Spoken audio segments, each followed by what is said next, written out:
Assalamualaikum warahmatullahi wabarakatuh.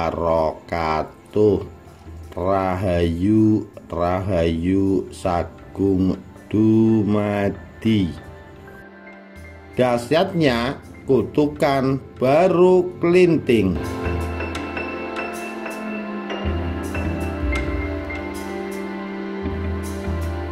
Ponorogo adalah satu kabupaten di Jawa Timur. Selain terkenal dengan reoknya, juga terkenal dengan telaga ngebelnya yang sejuk, asri, dan siap memanjakan pengunjungnya.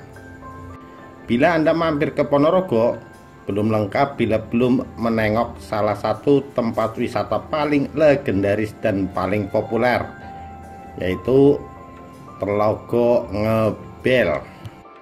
Telaga ini berada di Kecamatan Ngebel, daerah Ponorogo Timur, yang berdekatan dengan Gunung Weles. Ngebel sendiri berasal dari bahasa Jawa, ngembel atau berair. Karena zaman dahulu ada seorang warai atau orang yang sakti ilmu kanuragan dan ilmu agamanya melewati suatu daerah di kawasan Ponorogo dan melihat fenomena tanah yang berair itu. Maka sang warai pun berujar, "Ana sakwijining jaman tlatah iki kesebut ngebel. Suatu saat daerah ini bernama ngembel. Tapi karena lidah yang salah kaprah dalam waktu yang lama dan turun-temurun, maka ngembel pun berubah menjadi ngebel." Masyarakat Ngebel memiliki dongeng tentang asal-muasal telaga yang menjadi ikon Ponorogo tersebut. Dongeng tersebut adalah sebagai berikut. Zaman dahulu kala, ada sepasang suami istri yang tinggal di suatu kampung yang melahirkan anak seekor ular naga. Naga itu diberi nama Baru Kelinting. Melihat keanehan wujud Baru Kelinting ini, mereka tak berani tinggal di kampung tersebut karena takut menjadi bahan guncingan. Mereka pun mengungsi ke puncak gunung untuk mengasingkan diri dan memohon pada dewa agar mengembalikan rupa putra mereka ke wujud manusia.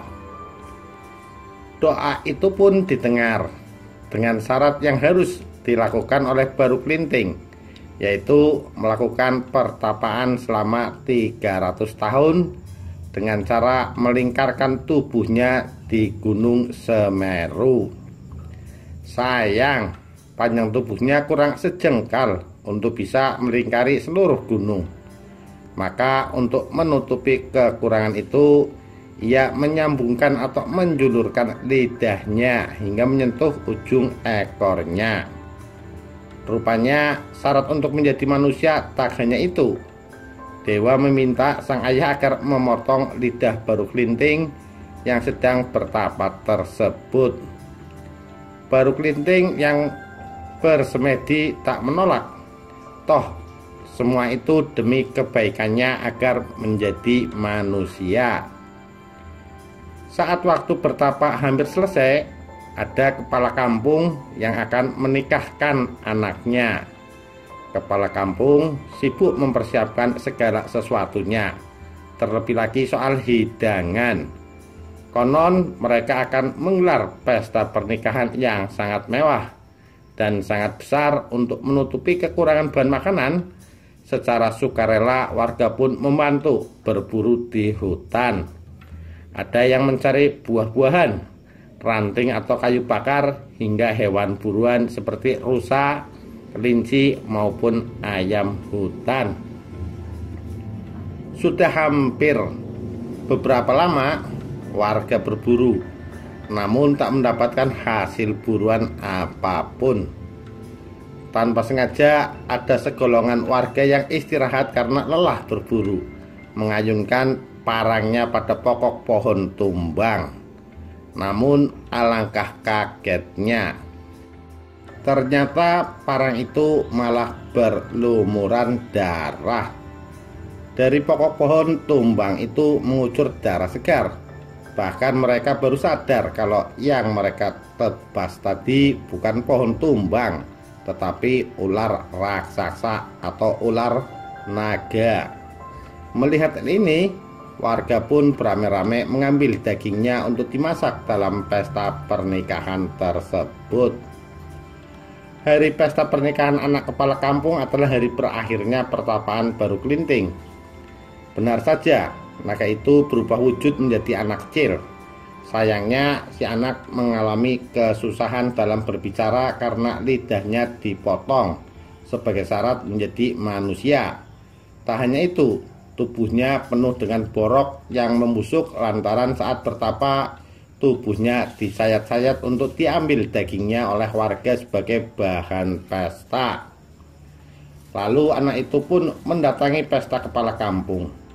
Anak itu kelaparan dan memohon agar diberi makanan. Namun tak satu pun warga yang mempedulikannya.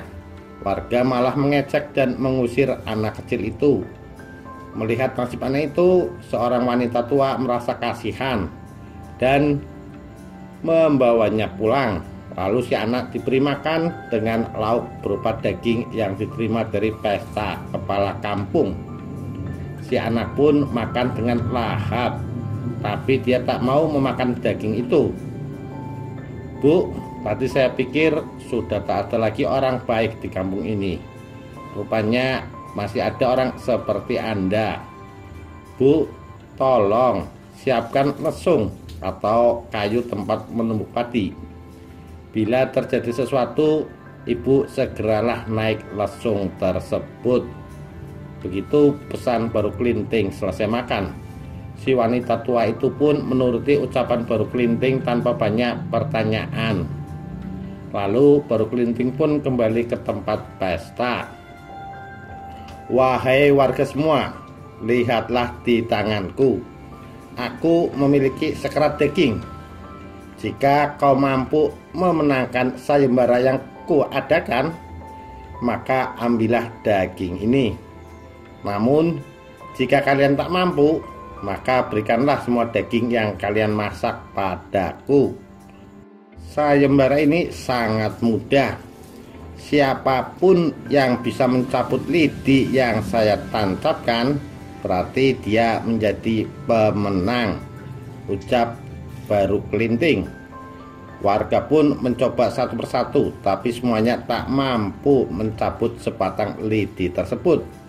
Sayangnya warga tetap tak mau mengembalikan daging yang telah mereka masak. Lihatlah ketamakan kalian, wahai manusia.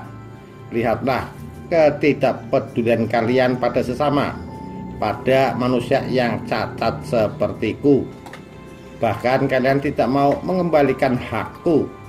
Ketahuilah, daging yang kalian masak itu adalah dagingku. Saat aku menjadi ular naga, maka kalian berhak mendapatkan balasan setimpal. Baru Kelinting pun segera mencabut lidi tersebut. Keanehan pun terjadi. Dari lidi itu mengucur air terus-menerus hingga menenggelamkan kampung tersebut. Genangan air itu pun berubah menjadi telaga. Sedang orang tua yang memberi makan Baru Kelinting selamat karena naik lesung. Bahkan sejak itu pula Baru Kelinting berubah lagi menjadi ular dengan melingkarkan tubuhnya di dasar telaga yang bentuknya menyempit di bagian bawah. Saat ini telaga itu masuk daerah Ngebel sehingga terkenal dengan nama Telaga Ngebel. Demikian kisah kedahsyatan kutukan Baru Kelinting. Sekian, terima kasih. Wassalamualaikum warahmatullahi wabarakatuh. Rahayu, Rahayu Sagung Dumadi.